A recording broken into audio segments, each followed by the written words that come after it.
नमस्कार, मी चित्रा कुलकर्णी, राज्य सेवा हक्क आयुक्त नाशिक या पदावर काम करते। डिसेंबर हा महिना आमच्या आयोगासाठी खूप महत्त्वाचा असतो। तो यासाठी की 1 डिसेंबर 2021 रोजी नाशिक येथील सेवा हक्क आयोगाची स्थापना झाली आणि मागची 4 वर्ष या आयोगाचं कामकाज एक थोड्या वेगळ्या पद्धतीने सुरू आहे आणि आम्ही प्रत्येक खेडोपाडी, ग्रामपंचायती, जिल्हा, तालुके अशा सर्व ठिकाणी भेटी दिल्या या 4 वर्षाच्या दरम्यान आणि त्याचा रिझल्ट असा आम्हाला मिळाला की नाशिक विभागातील सर्व जिल्हे जे आहेत हे सर्व जिल्हे पहिल्या 10 मध्ये, इनफॅक्ट मी सांगेन की पहिल्या 6 मध्ये आहेत रँकिंगमध्ये। आणि हा मी म्हणते की आमच्या कामाची आम्हाला पावती मिळालेली आहे की 4 वर्षात जे काही आम्ही काम केलं तर त्याचा हा सगळा रिझल्ट आम्हाला मिळाला।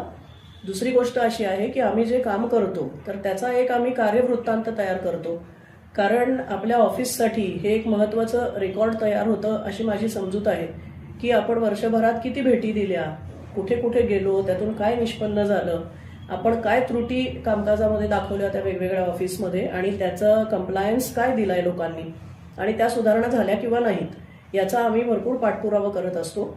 आणि मला सांगायला हे खूप आनंद होईल की याचा चांगला रिझल्ट आम्हाला दिसला जो मी आपल्याला पहिल्यांदा बोलले।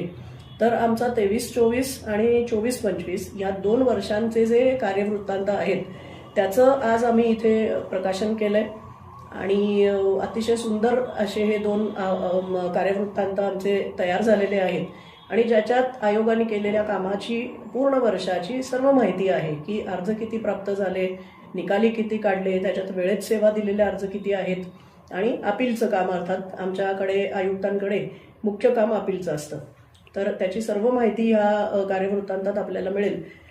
त्यानंतर या संधीचा आम्ही फायदा असा घेतला की नोव्हेंबरमध्ये आम्ही नंदुरबार या जिल्ह्याला भेट दिली होती आणि त्यावेळी तिथे कलेक्टर आहेत डॉक्टर मॅडम आहेत मिताली सेठी, तर त्यांनी नागरिकांसाठी अतिशय सुंदर योजना आणलेल्या आहेत आणि त्या अतिशय जीवापाड तिथे काम करत आहेत सामान्य माणसासाठी। हे सगळं आम्ही तिथे आमच्या 2 दिवसाच्या दौऱ्यात बघितलं। त्याच्यानंतर तहसीलदार ज्ञानेश्वर सपकाळे म्हणून त्यांचं ऑफिस आम्ही इन्स्पेक्शन घेतलं, ते पण अतिशय संवेदनशील भावनेने त्या दुर्गम भागात काम करताना दिसले आणि तिथे महाआयटीचे जे आपले जिल्हा समन्वयक आहेत योगेश पाटील, तर तेही या सगळ्यांमध्ये मदत करत होते। वेळोवेळी अहवाल काढणं, रिपोर्ट काढणं, आकडेवारी सादर करणं आणि ते कसं निकाली काढायचं याच्यासाठी माहिती उपलब्ध करून देणं, हे काम त्यांनी अतिशय चांगल्या पद्धतीने केलं। तर या संधीचा फायदा घेऊन आम्ही या तिघांना प्रशस्तीपत्र दिलेली आहेत की उत्तम काम करतायत ते आणि जिल्हाधिकारी मॅडम, तहसीलदार आणि डिस्ट्रिक्ट कोऑर्डिनेटर आमचे जे आहेत पाटील, त्यांना आम्ही या निमित्ताने प्रशस्तीपत्रक दिली। तसेच आमच्या कार्यालयातील गावित हे लिपिक आहेत आमच्याकडे आणि त्यांनी 2-3 वर्ष आस्थापनेचं काम अतिशय चांगलं सांभाळलंय। पगार बिलं करणं, वेतनाशी संबंधित सर्व माहिती करणं तयार आणि वेळेत करणं, हे सगळं काम त्यांनी सांभाळलं। तर या निमित्ताने आम्ही त्यांचाही आज प्रशंसा केली आहे, प्रशस्तीपत्र दिलेलं आहे। तर ह्या 2-3 गोष्टी मला आज आपल्याला सांगायच्या होत्या।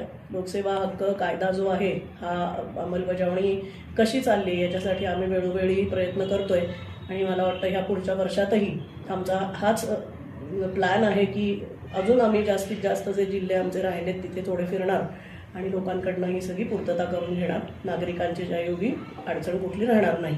धन्यवाद।